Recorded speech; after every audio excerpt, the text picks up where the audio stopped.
বাংলাদেশে এমন এক ব্যক্তিকে, এমন একটি দলকে যারা 1 মিনিটে বাংলাদেশের গণতন্ত্রকে হত্যা করেছে, যারা বাংলাদেশে অসংখ্য মায়ের বুক খালি করেছে, যারা বাংলাদেশের সকল নির্বাচনকে কুক্ষিগত করেছে, যারা বাংলাদেশের অধিকার প্রতিষ্ঠার আন্দোলনে রাস্তায় যারা নেমেছে, গুলি করে মেরেছে, যারা প্রাণকে খুঁচিয়ে খুঁচিয়ে বিশ্ববিদ্যালয় হোস্টেলে খুন করেছে, যারা বিশ্বজিৎকে রাজপথে কুপিয়ে হত্যা করেছে, যারা বাংলাদেশে 93,000 কোটি টাকা লুট করে নিয়েছে বাংলাদেশ থেকে, যারা বাংলাদেশের গণতন্ত্রের নমুনাকে রাখে নাই, যারা বাংলাদেশের মানুষের কথা বলার অধিকারকে বঞ্চিত করেছে অধিকার থেকে, সেই শেখ হাসিনাকে আপনারা বন্ধুবর ভারত সহযোগিতা করেছেন। এখন মানুষের জনগণের কাছে প্রশ্ন উঠেছে, গতকালকে 3,000 টন ইলিশ মাছ আপনাদেরকে পাঠিয়েছে।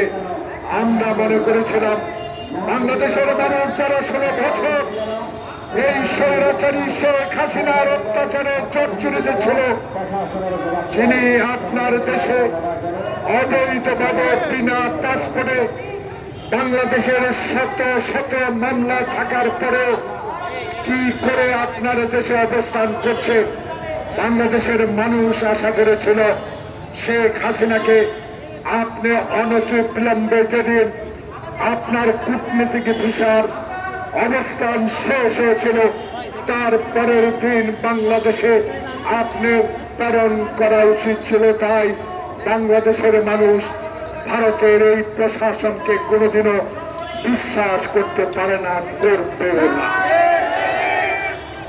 তাই প্রিয় বন্ধুগণ, আবু সাইদ খোকনের রক্ত, আবু সাইদ খোকনের কবরের ফুলের গন্ধ যখন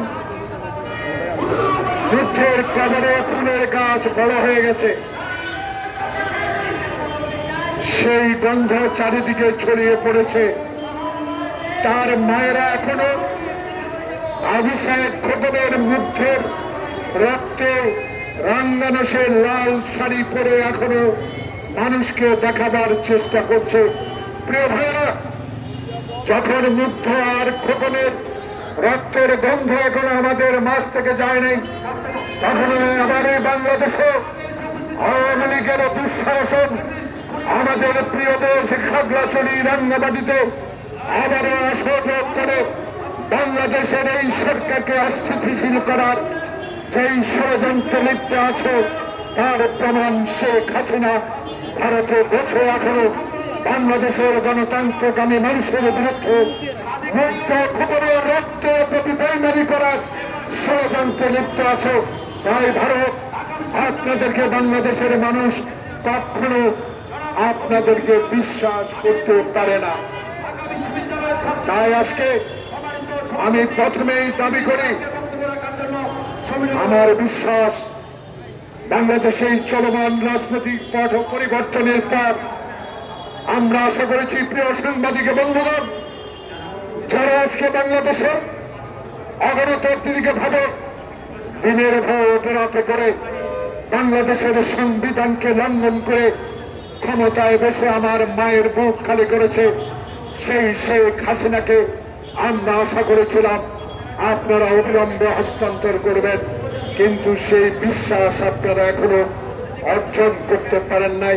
তাই ভারতীয় এই প্রশাসনের বিরুদ্ধে এই সভা থেকে আমরা বলতে চাই, যদি বাংলাদেশকে ভালোবাসেন, বাংলাদেশের মানুষকে যদি ভালোবাসেন, বাংলাদেশের বিশ্ব দরবারে যে মানচিত্র দিয়েছে, বাংলাদেশে বিশ্ব দরবারে ডক্টর ইউনূস সেই উপাধি লাভ করেছে, তার প্রতি সম্মান দেখে আপনার উচিত ছিল বাংলাদেশের যারা এখন ভারতে অস্ত্র নিয়েছে তাদেরকে একে একে করে হস্তান্তর করা।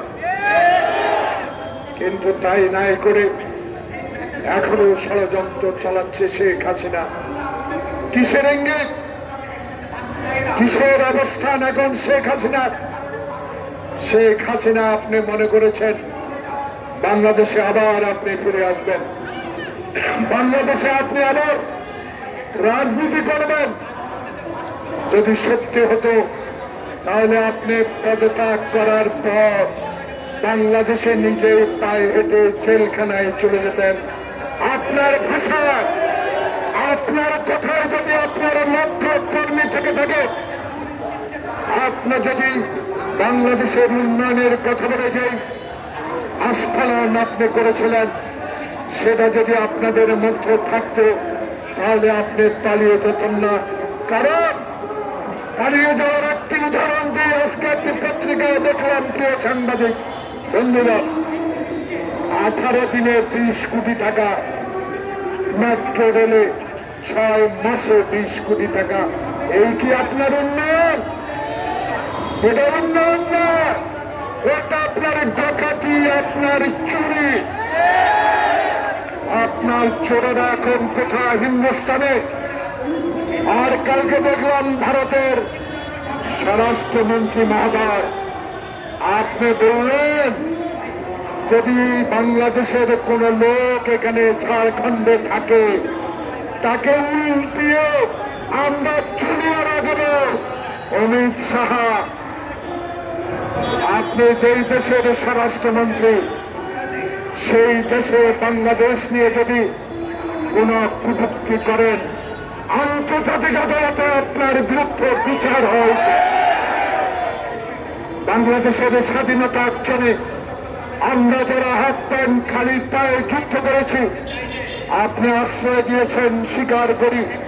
আশ্রয়ের নামে যদি আজকে বাংলাদেশকে দুঃশাসনে পরিণত করেন, শেখ হাসিনাকে দিয়ে, আমরা পশ্চিমকালে কখনো আপনার অবৈধ আত্মার আমরা কখনো গ্রহণ করতে পারি না।